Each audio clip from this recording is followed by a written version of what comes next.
Asking about the future of language is that way madness lies. Who would have predicted 1,000 years ago that Latin would no longer be used in 1,000 years' time? By hardly anybody.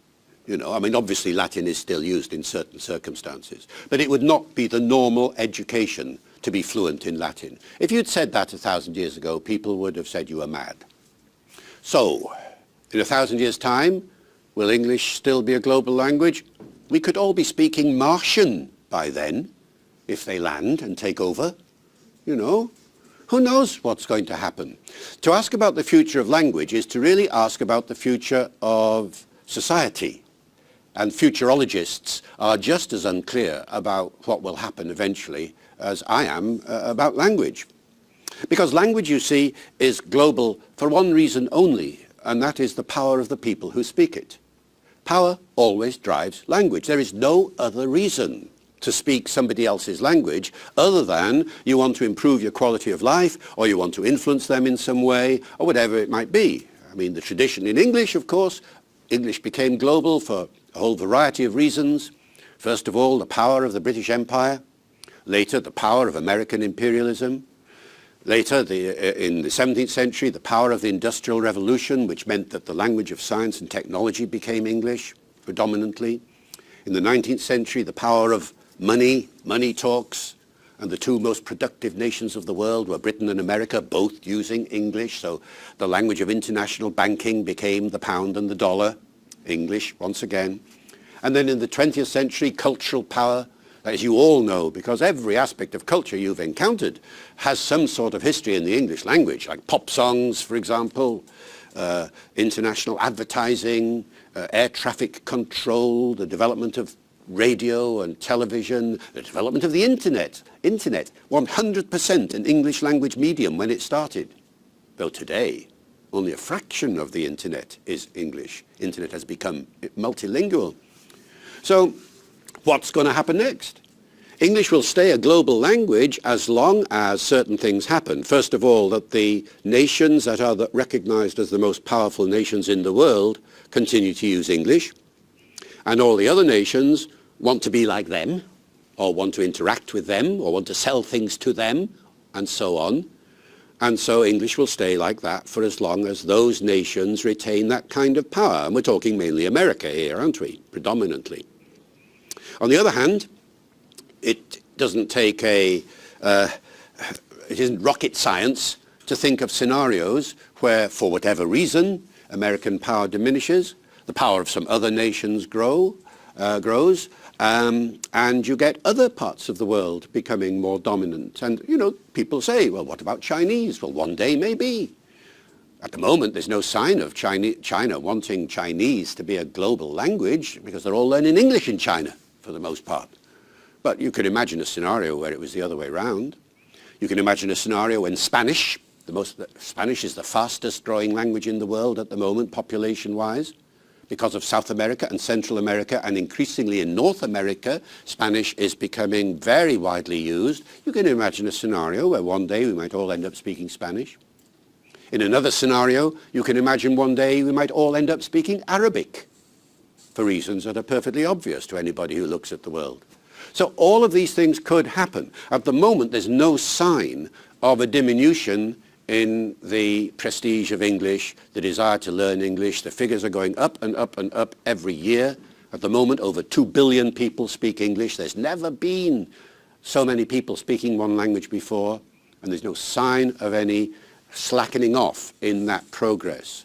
So the long-term future, no idea. The short-term future, no change. And for people who ask that question, implicit in it, I think, is the question, what English will it be that continues for a while to be the global language? What English will it be, indeed? There are so many answers to this question, really. If you look at what's happening at the moment, then you see certain trends. Remember that this whole business of global English is very recent. Nobody was talking about global English 30 years ago. I only started giving lectures on global English in the 1980s. The first books on global English were not written until the end of the 1990s. And so we're talking about a very recent trend here. The world needs a global language because countries want to talk to each other. So there have to be institutions to enable that to happen. And the obvious institution is the United Nations. So the UN is only, 1940s, when there were 50 or so nations in it. And now there are nearly 200. And so suddenly the world is talking, the countries of the world are talking to each other. Now, what kind of English will it be? Well, if you join the club, as it were, the English-speaking club, you will, as at joining any club, you will look to the senior members, as it were, the most established members. And you'll look at the statistics. You'll speak the English that you most often encounter in the world. And that, of course, is American English. And so that is one scenario, that American English will ultimately dominate all other varieties of English. And we already see this happening in small ways, don't we? In British English, for instance, you see the impact of American English in all sorts of ways. On spelling, for example. Once upon a time, you'd spell the word encyclopedia with an A-E in the middle in a traditional British way. The American way is to spell it with an E in the middle. And now in Britain, virtually everybody spells it with an E in the middle. And so you see American English coming in. In pronunciation, I say schedule. All my kids say schedule. That's happened in a generation. That's an American pronunciation that's taken over.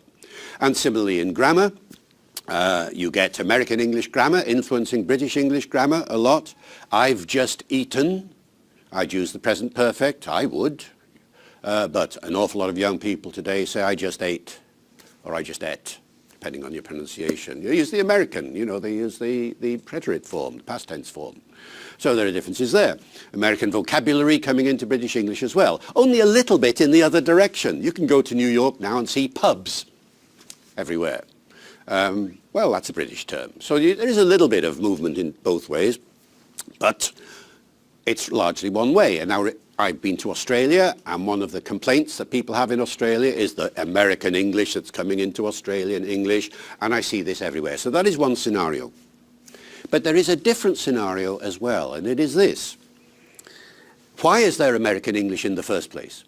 Because the Americans wanted to identify themselves as American and not as British. It was quite a conscious decision. When America became independent, Noah Webster, amongst others, said, we want an American English for an American identity, for the new nation. And that's where American spellings started, you see, and how new American vocabulary got into dictionaries. Now, what happened in America then is now happening globally. So all over the English-speaking world, people are saying, well, you can be British if you like, you can be American if you like, but we want to be Indian, or we want to be Nigerian, or we want to be Ghanaian, or what have you. And the English that we use will reflect that cultural identity. Now, we're not talking just a few people here, you see. In India, nobody knows exactly how many, but there must be at least 400 million people speaking English in India, speaking Indian English, not speaking British English or American English or anything like that. Quite distinctive English too, both in pronunciation, in vocabulary, even in grammar. So just to give you an example, a typical Indian use of the present tense would be with verbs that I don't use in the continuous form for, and I bet you don't either very much, although usage is changing. So I would say, I know something, I think about it, I remember this, but in Indian English you will hear, I am knowing. I am knowing the answer to your question.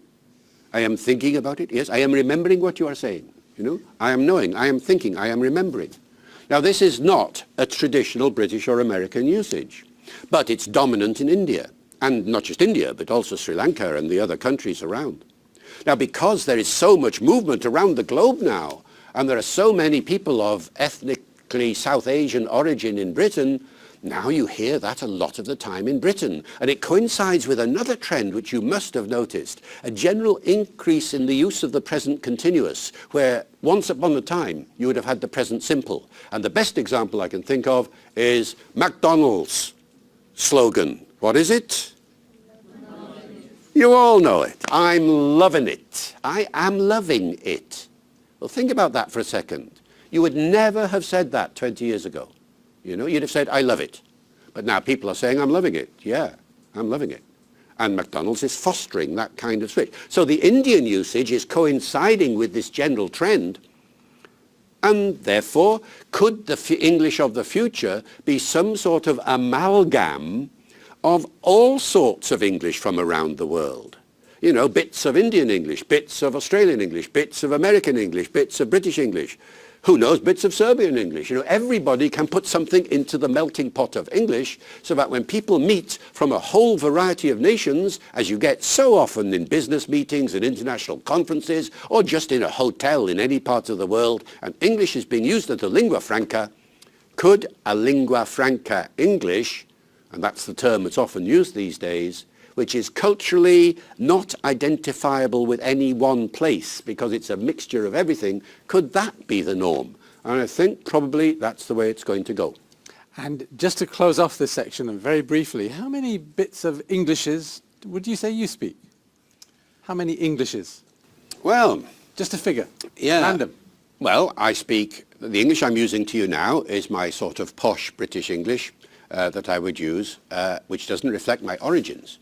If I go back home to where I live, which is in Wales, my second language is Welsh.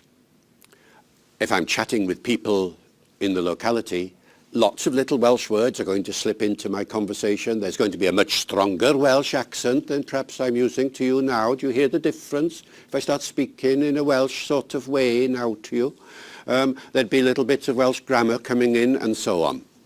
So there's that. But then when I was 10, I moved to Liverpool, and this is the decade of the Beatles. I was nearly a Beatle once for reasons we can go into another day, and I therefore learned Liverpool English. So that's another variety that I have at my disposal when I go back to Liverpool. I can speak Liverpool English like anybody else. Oh, you know, I can speak like Paul McCartney and all the others. You know, I can do this. It's a natural accent for me, though it sounds a bit artificial now, out of context. Always takes you a little bit of time to get into the accent when you go into the new area. And as I travel the world, and I think everybody does this to some extent, I think you do as well, you accommodate. Now, by accommodate, I mean you pick up some of the features of the accent and the dialect that you're part of. That is, if you're getting on well with the people, if you like the people, you start slipping into their accent. I bet it happens in Serbian. You know, one part of the country and another, you meet, and you suddenly start speaking a bit like the accent of the person from the other part of the country. This happens all the time on a global scale in English, you see. So if I go to America, suddenly, before I realize it, the R comes into my voice, and suddenly I start speaking like this, and so on and so forth. You know, I mean, if I go to Ireland, I start speaking in an Irish kind of way. So there's no answer really to the number of varieties that are there if you have an ear that tunes in to these areas.